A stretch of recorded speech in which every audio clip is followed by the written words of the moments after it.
Well, good afternoon, everyone. And as Scott said, thanks so much for coming to our Ignite series here. I know a lot of you know me in my Women's Hospital Administrator role. But really today, I'm here to talk to you about my most important role in my life, which is wife to Dick and mother to Tori and to Katie. And I'm particularly going to focus on Katie, because Katie has had a journey in her life, a special journey. And a lot of that has been here at Fairfax Hospital with some of you. So, I remember when Dick and I found out we were pregnant with Katie. We were so excited. It was such a wonderful time in our lives. I mean, not only these normal things that you worry about, like, what room, we have a new room, we can buy furniture, we can paint it, we can decorate it, all that stuff was fun. But there are other things, right, that you're focused on when you find out you're pregnant.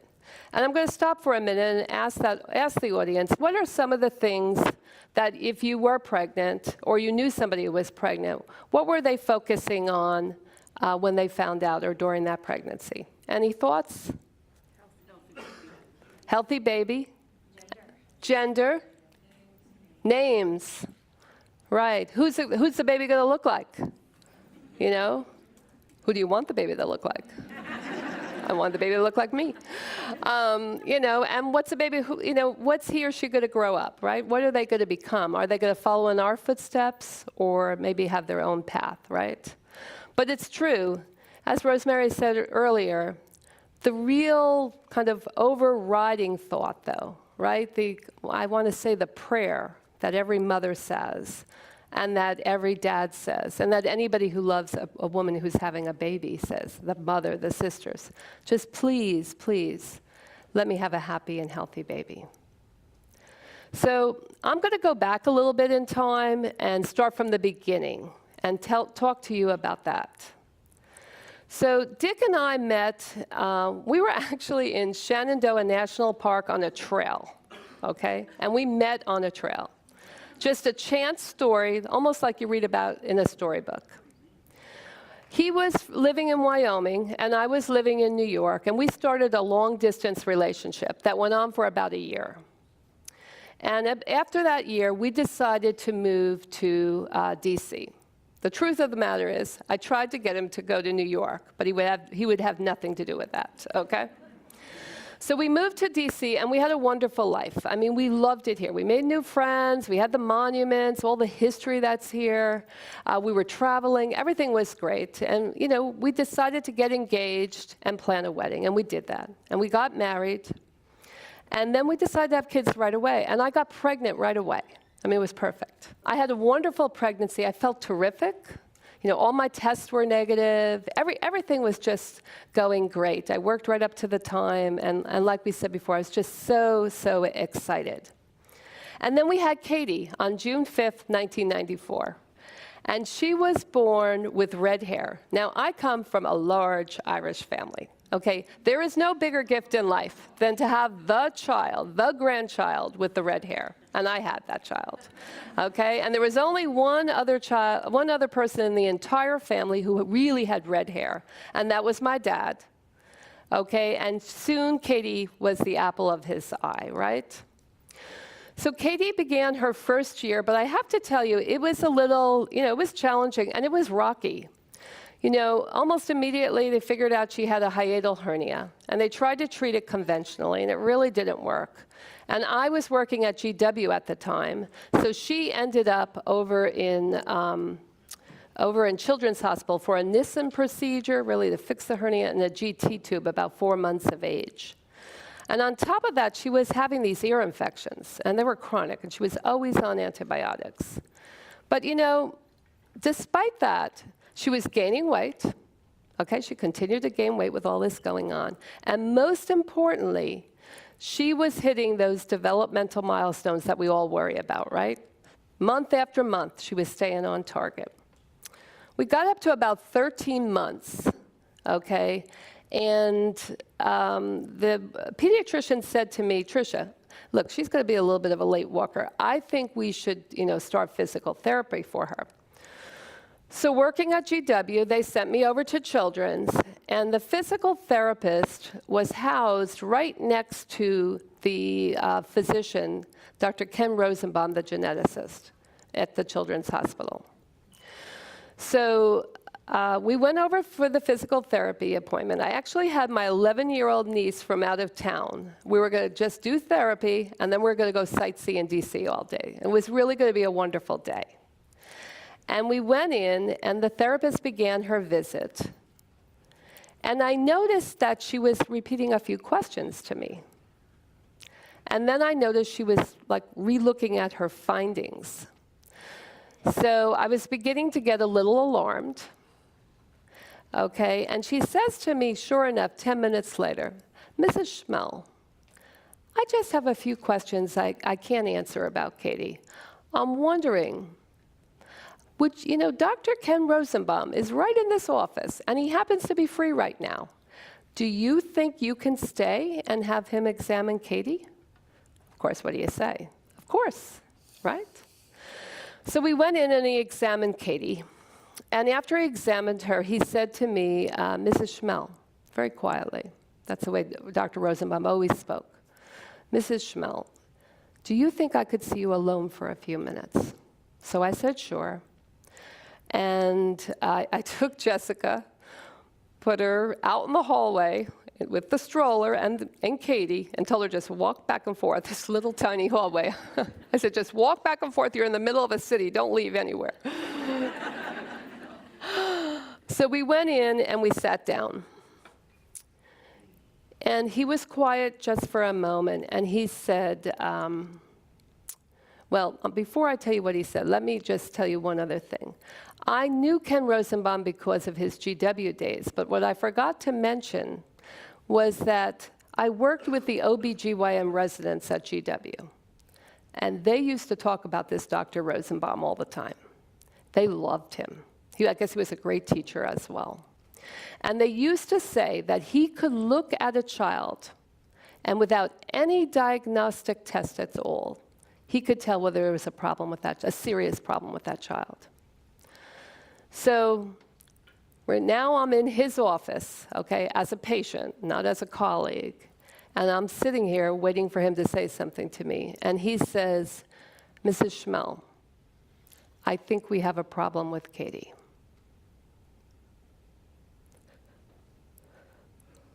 This story never gets easier to tell after all these years, because I sat there and my heart just stopped.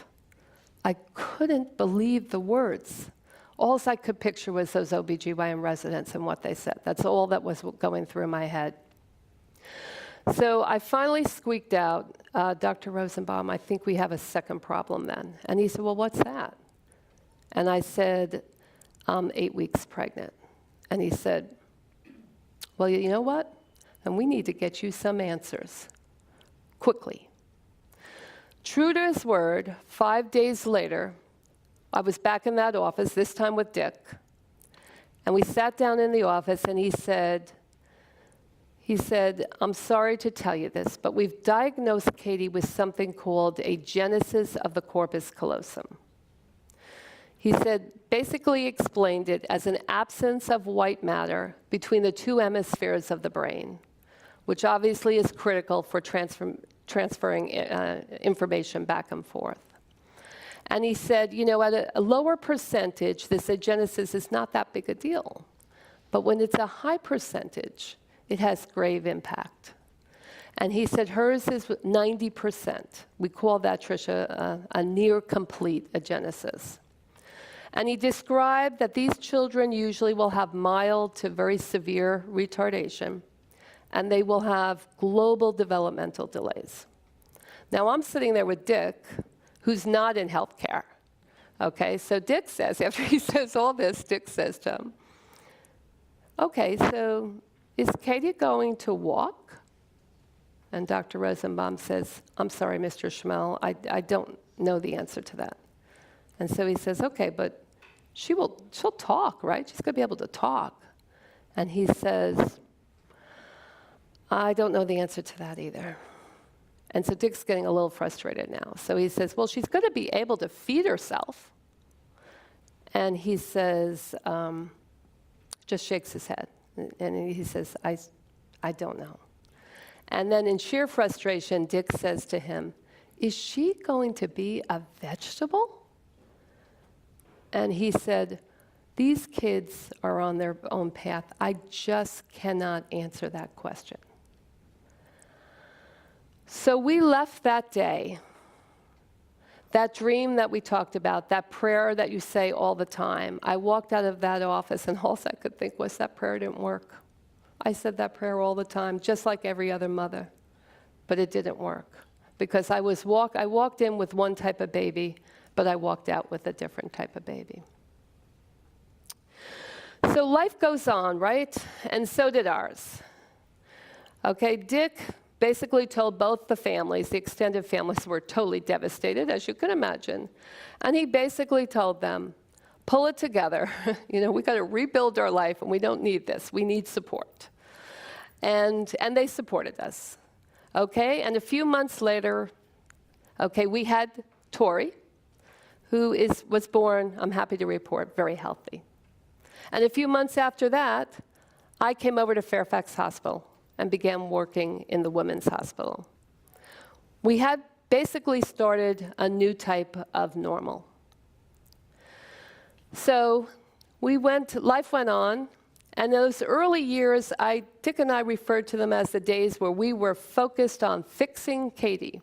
Now remember, Dick and I, at that time, we were basically two perfectionists. And what do perfectionists believe? They believe if you work hard enough at something, you can fix it. Okay, and we were no different. We thought we were going to do that.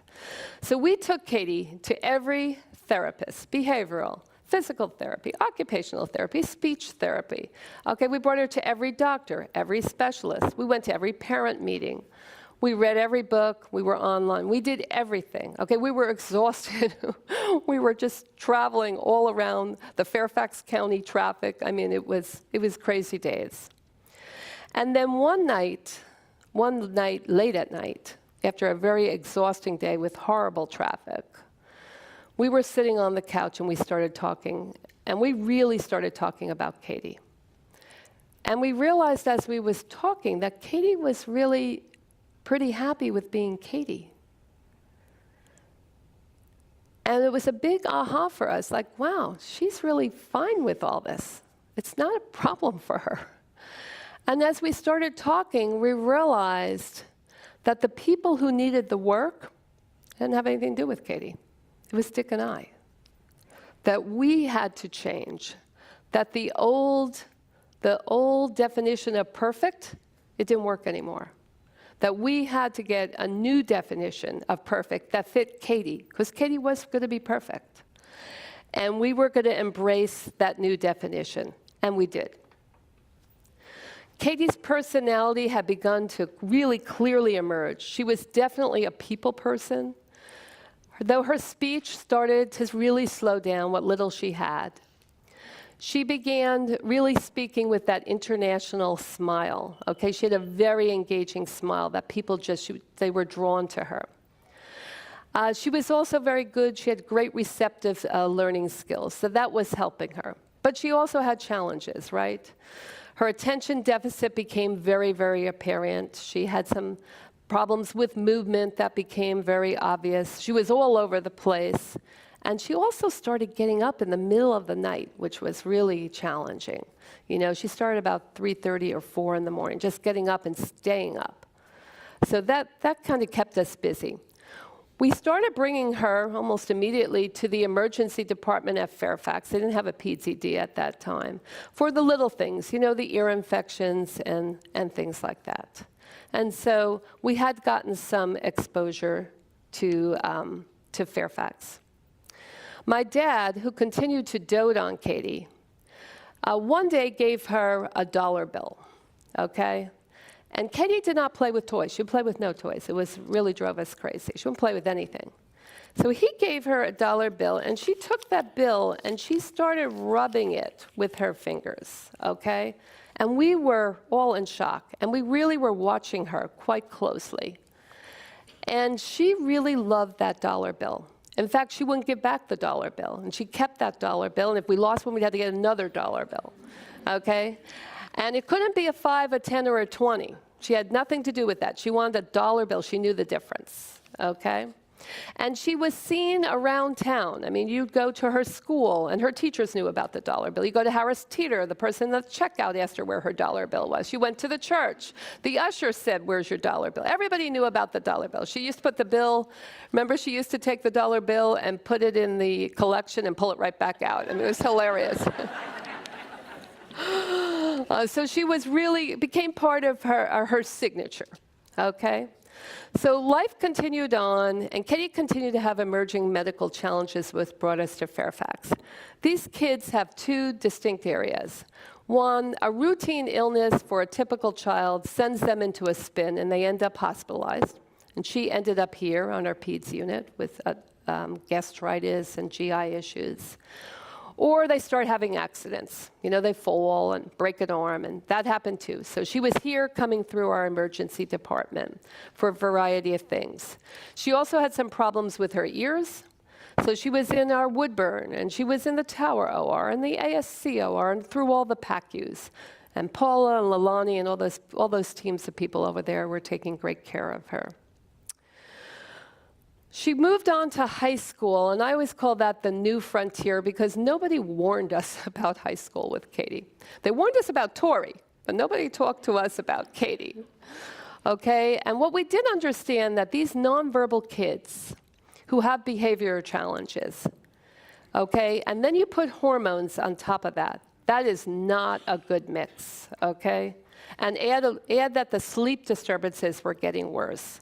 So the doctors knew we were in crisis, and they were trying to help us. So they decided to do a battery of tests, and sure enough, they did labs, and they drew something called prolactin. And that prolactin level was high, which made them want to do a MRI of the brain, which they did, okay? And they had to, of course, do it under anesthesia, because Kitty was absolutely not going to cooperate. So those days of testing, Dick and I refer to as the road trip days at Fairfax, okay? These kids, these special needs, come into our hospital, and they're here for the day, okay? And for us, radiology department was our hub, okay? Radiology was like home to us. We loved those people. And registration played a huge role because they had to be registered in so many areas because they had so many different types of tests happening to them. And they were wonderful. And of course, anesthesia. The CRNAs and the anesthesiologists, particularly Jeff, were just wonderful in helping us navigate from one department to the next for the whole day. We were known as a frequent flyer because what they found was an adenoma, and it was fine, they said, but it was close to the optic nerve, and they just wanted to be sure it wasn't going to keep growing. So they wanted those MRIs done every 6 months, so we kept coming back. I want to talk to you about one of those visits. Okay, now, I want to just explain, though, before I talk to you about that, is that the night before, there was a lot of activity at the Schmel household getting Katie ready, okay? Because, of course, she doesn't understand that she cannot eat or drink the next day.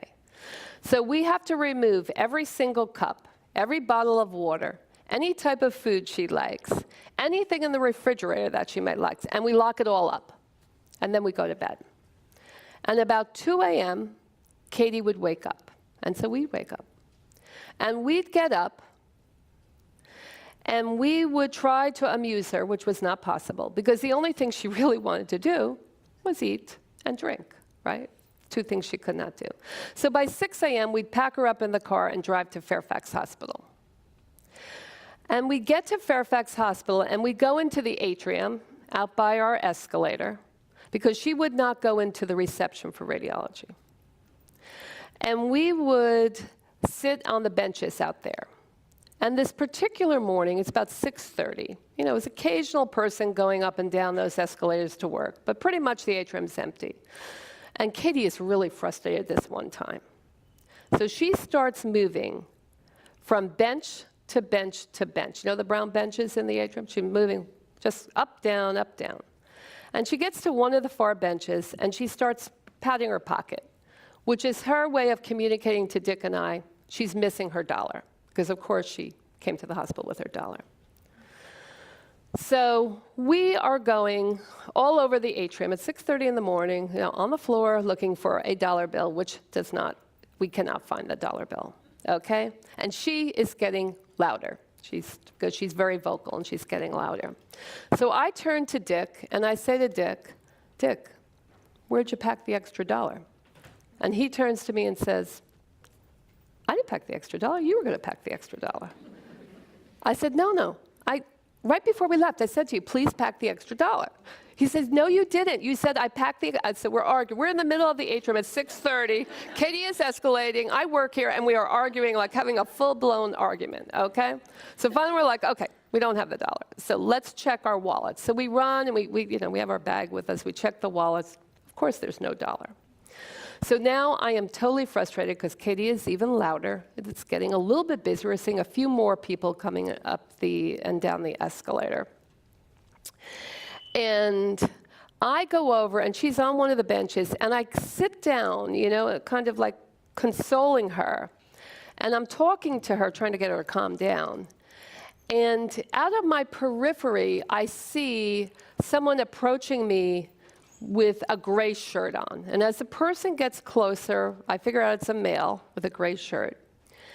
But what I'm really focused on is his outstretched arm. And he's coming towards me. And I'm focusing on the arm, and I'm like, what is he doing? And as I get closer, I see in his hand a dollar bill. And he says in the most gentle voice, kind of haltingly, would this help? I mean, would this help? Can I give her $1? And I'm speechless, okay?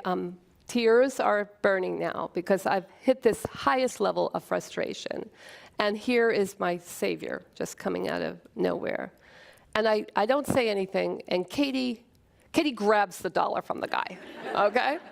And she's focusing on the dollar, and she starts her movement and everything. And I turn to her just for a moment, just to say to her, just one moment. All I said was, Katie, say thank you to the nice man for the dollar. And I'm like bending, and I flip back, and he's gone. I mean, he's gone. And I mean, I know the atrium. I know every way to exit our atrium. And I'm looking quickly. We were in the middle of the atrium. I mean, it was not possible that somebody could get out one of those exits. And I'm looking, and he's not there. And I stand there with the tears still in my eyes. And I just stand there for a minute. And I'm like, did this just happen? And I feel this shiver just coming over me. And I remember that it was a gray shirt, and it's like, okay, the gray shirt. Oh, the white sign. Yes, he's engineering. This guy works in our engineering department. That's who he was. But I can't see his face, and I can't see his name. But the only thing I can see is his outstretched hand to me, his outstretched arm with the dollar to me. That's all I can see. I have to tell you that this is a moment of time, a moment in my life. This memory is etched there forever. I walk these halls on this campus. I go from one end of this campus to the other. That was probably 8 years ago. I see a lot of people. I see people in our engineering department. Every time I pass someone from our engineering department, I look at that person, and I wonder, are you the guy? Are you that person? And I know it feels like that particular day was somewhat spiritual to me. I know that may sound funny, but it wasn't. It really felt that way to me. And I know one day I absolutely am going to meet this guy. I don't know where I'm going to meet him. I wondered, this is going to be videotaped, or being videotaped, I guess. I wondered, is he going to be here? Is he going to see this videotape? Does he even still work here? But I don't know, but I feel like I'm going to meet him. At any rate, life continued on, and our strength as parents, I believe, was tested in many ways. Katie, as she got older, developed some medical challenges that were actually somewhat terrifying. She would get twice this happened, same type of year. She would get a medical illness, and then she would have a behavioral component, and behavioral symptoms that would come out.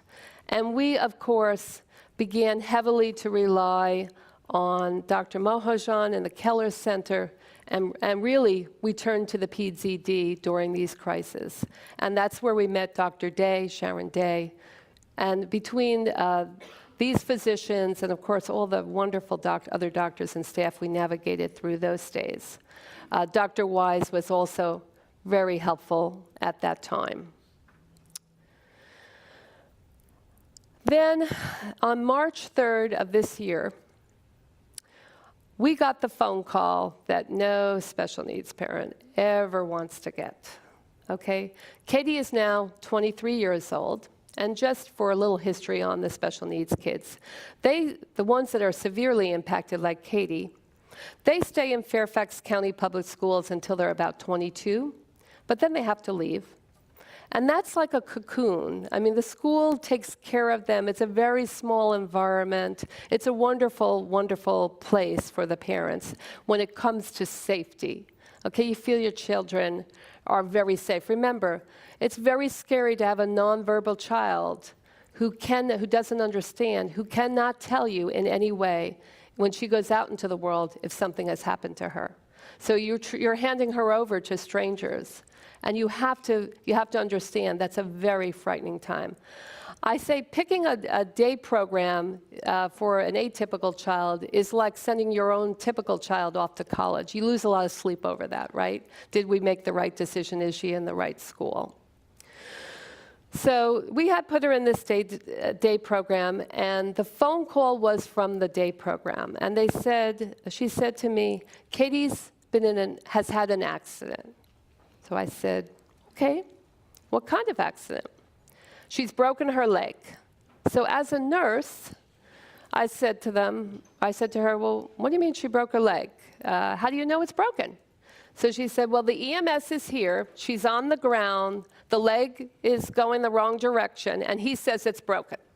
So I said, okay, I take that. I'm sure it's broken. So she says, he wants you to know that he's going to take Katie to a Nova Reston hospital. Okay? Moment of comic relief, just a moment of comic relief for me. I feel a little smile on my face, okay? Great. So I said to her, I think you mean a Nova Fairfax hospital, or maybe even a Nova Fair Oaks hospital. She was out in Chantilly.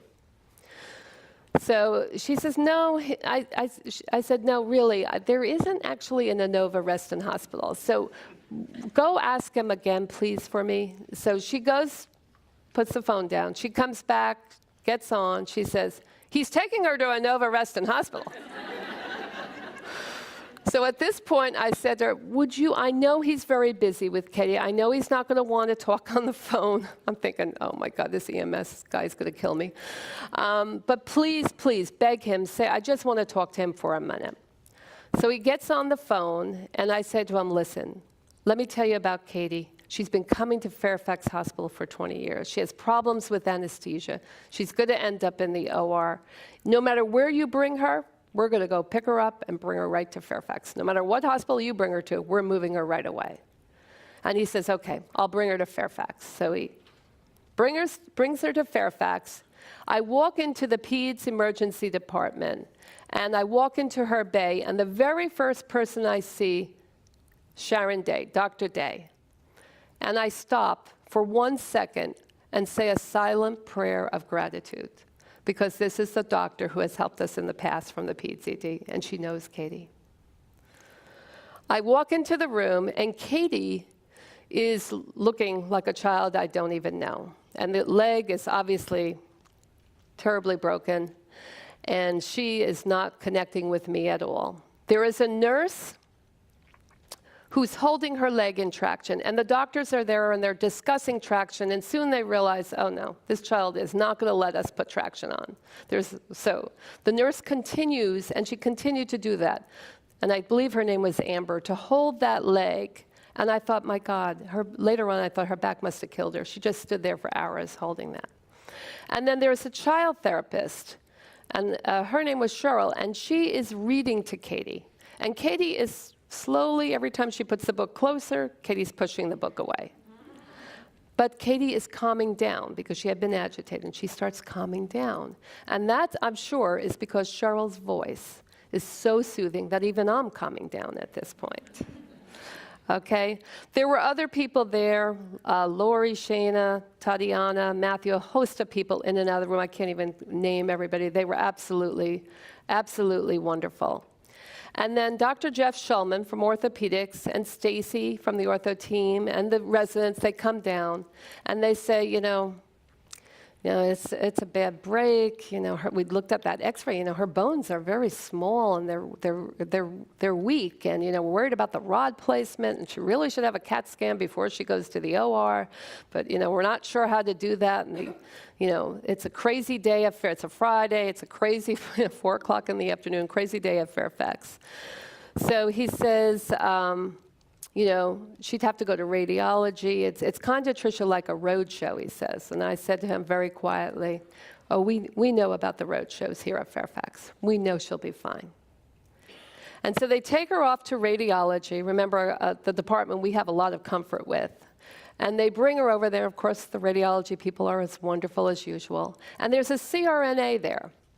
And I say goodbye to Katie there, and they put her under anesthesia. And the CRNA, I stand up to leave the room, and she calls my name, Mrs. Schmel. And I turn around and looks me straight in the eye and says, she's going to be fine. We're going to take great care of Katie. I walk out of that room, and I hold on to those words for the next few hours. And I wonder, how can so few words make such a difference to a mother? But it did. It really did. She's in the OR. It's 4 o'clock. Our tower ORs are crazy. I'm not worried because I know that our OR staff can handle this. I know about their expertise. And she moves off. I get the word she's out of the OR. Surgery went great. She's in the PACU. And of course, the PACU staff have been dealing with Katie for years, and they do a wonderful job. And they get us up to PEDS 9. Now, for any of you who have children who've been on the PEDS unit, you actually understand this story. It's not just that the PEDS hospitalists and the PEDS residents and the nursing staff and all the staff, EVS, dietary, the volunteers, case manager, they're all wonderful. It's not just that they're all individually wonderful, but there's 2 things going on up there. One, they know how to take care of the parent. Okay, so they're taking care of 2 people, and they start taking care of me right away. And then the second thing is they do it seamlessly. They do it as a team, and they do it seamlessly. And you can't see where one stops and one begins. So I'm sitting up there now, and now I have a chance to think, because we're there for 4 days. And I think, why did we send her to that day program? Why did we send her to a day program at all? We could have kept her at home. What if she doesn't walk? Now, Dr. Shulman, Jeff Shulman, had said she should walk, but you are going to have to keep that leg immobilized. She's going to have to be in a wheelchair for 6 weeks. So I start thinking, Katie in a wheelchair? The kid never sits down. And there's no way to explain to her why she would need to sit down. What are we going to do? We're going to tie her up? I mean, what do you do with your daughter? We've never done anything like that before. And, what if she doesn't walk? I mean, she has such little joy in life. There's only a few things that give her joy, and one of them is movement. So all of this is going through my head as the parent, and all of this is what the nurses and the doctors meet up against when they walk in the room. And they do a wonderful job of listening and coaching and consoling that went on for the days that we were there. So we worked through these anxieties and were able to actually leave. So the good news is, it's months later. We're in August? Katie is walking. Okay, she's back walking. We're delighted. Okay, she's out of the wheelchair. She really said goodbye to that wheelchair. You should have seen what she did when she got out of it. She was quite happy. She's a little balance problems. Okay, a little bit of balance, but we're working on that. But she's really doing well. And we're delighted and very grateful about that. I want to just do a few acknowledgments. I can't come up here without doing that at all. I work with Patrick and I work with Ron Ewald for many years, and of course the entire admin council team. And it's a group of people who are very quietly present, okay? Whenever I need anything, they are there. Whatever is going on, they always have a kind word. It's the type of support that you always want from your coworkers. And I've gotten that all these years. It's just wonderful. And I work in the women's hospital, right? And I believe I work with the most wonderful nursing staff, and I've been working with them for many years. And they are so special.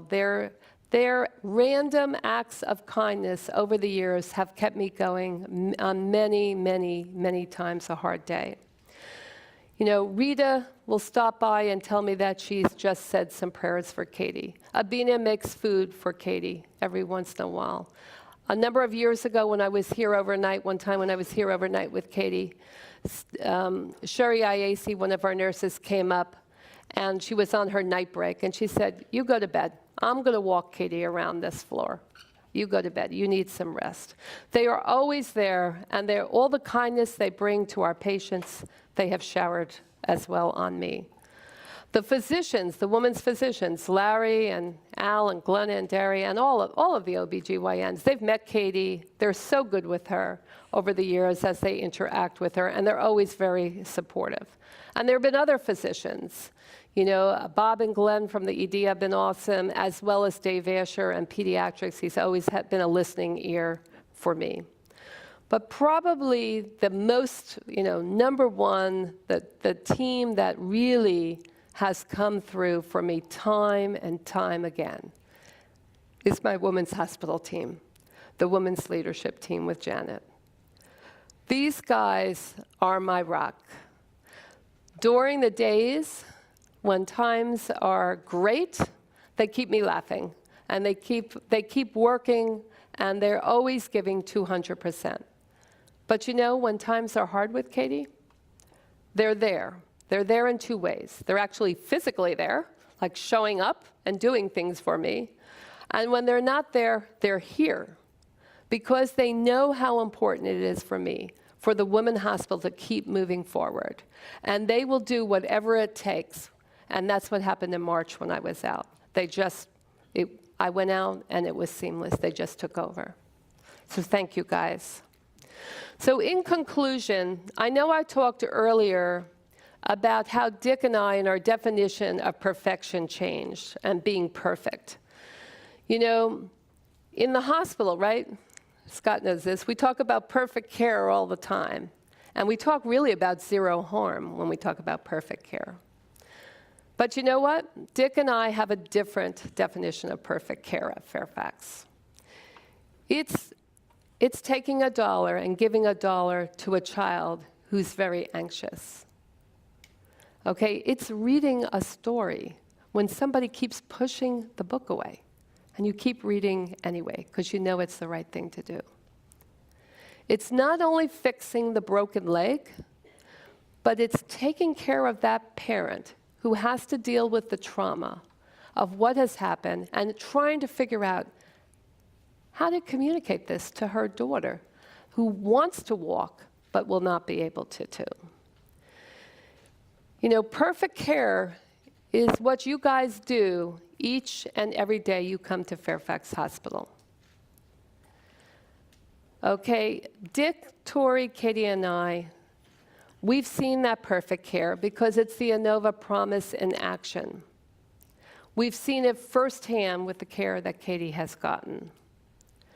Long before the words to the Inova promise were written, and long before it was sent out across the Inova health system, we understood what the Inova promise was.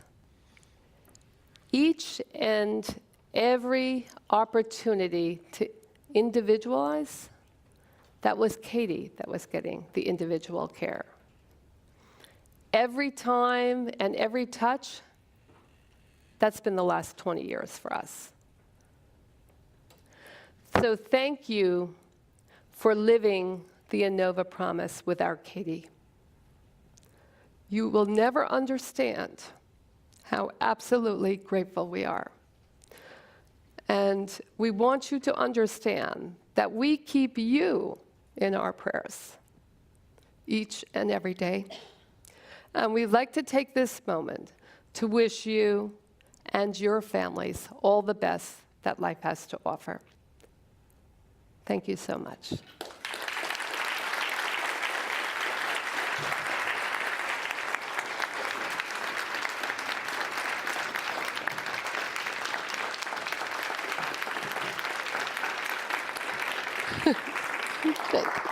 Thank you.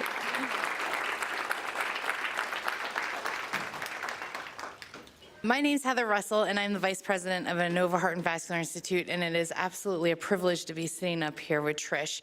We have worked together since 2004, when we were both nursing senior directors. Nursing senior directors. And when I look back on all those years, it just amazes me what a phenomenal job you do here as a leader, what a sense of calm you always have in many disastrous situations we have faced over the year. We've had a few. Including the Epic Go Live, which you handled beautifully. And I think what you've been through with your family really has also helped with your leadership here, because you always have a sense of calm, always in the most dire and desperate situations. So I really look up and appreciate that from you. Thank you, Heather.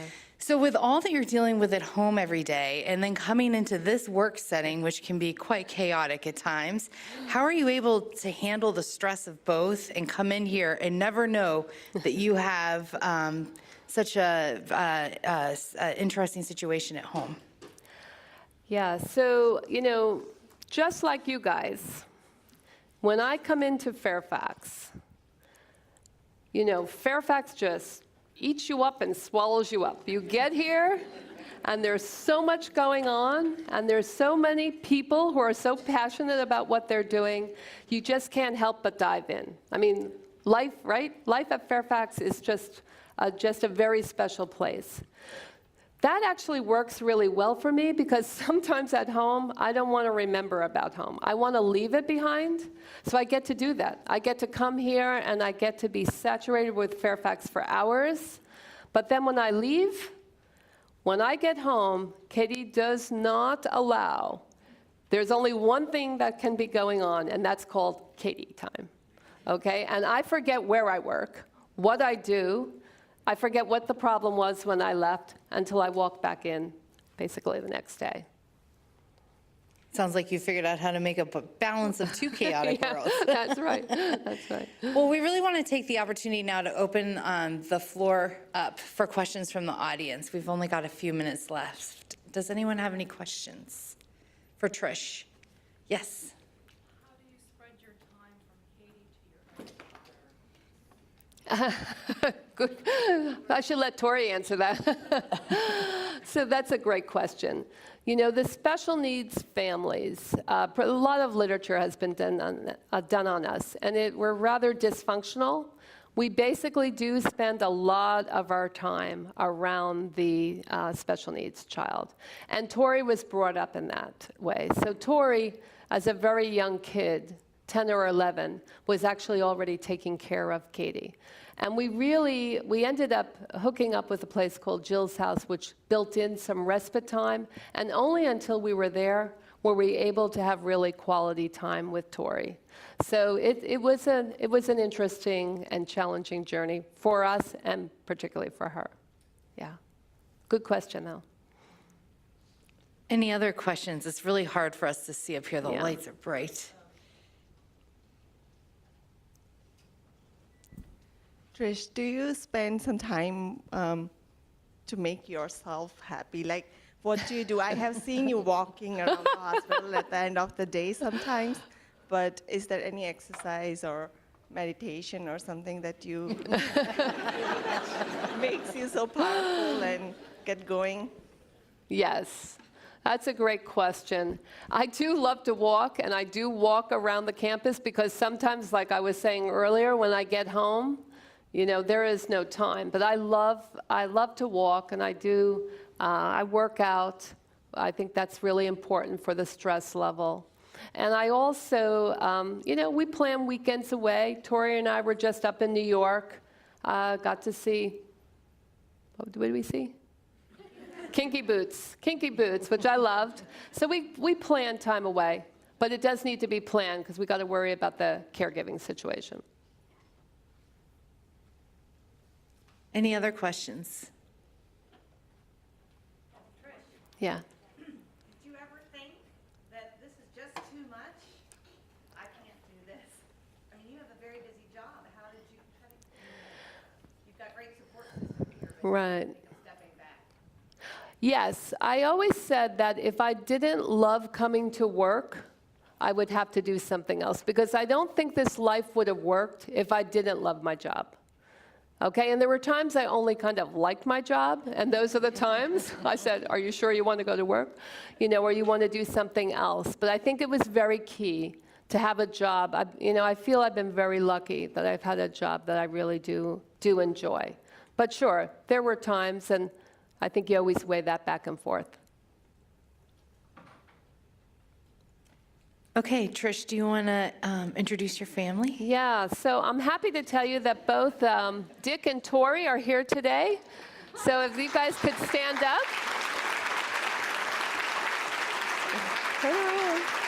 Yeah.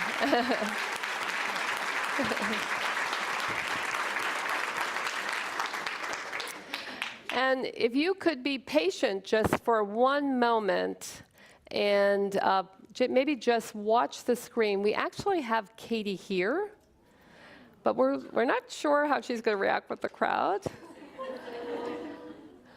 So she may come in. There she is. Hey, Katie.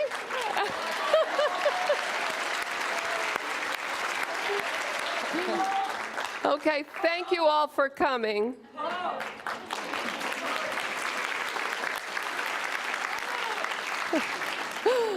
Well, thank you, Trish, very much, and nice to meet you, Katie.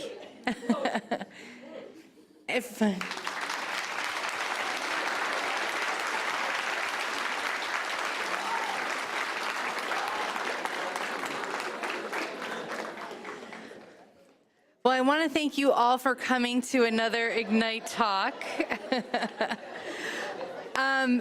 These talks, I know that Molly and her team and the AV team have put a lot of work and thought and practice and rehearsal into. So your feedback is really important because we want to make sure these continue to be as meaningful as the one today. Please fill out your evaluation card, and please join us for our next Ignite series talk. Thank you so much, and have a great day.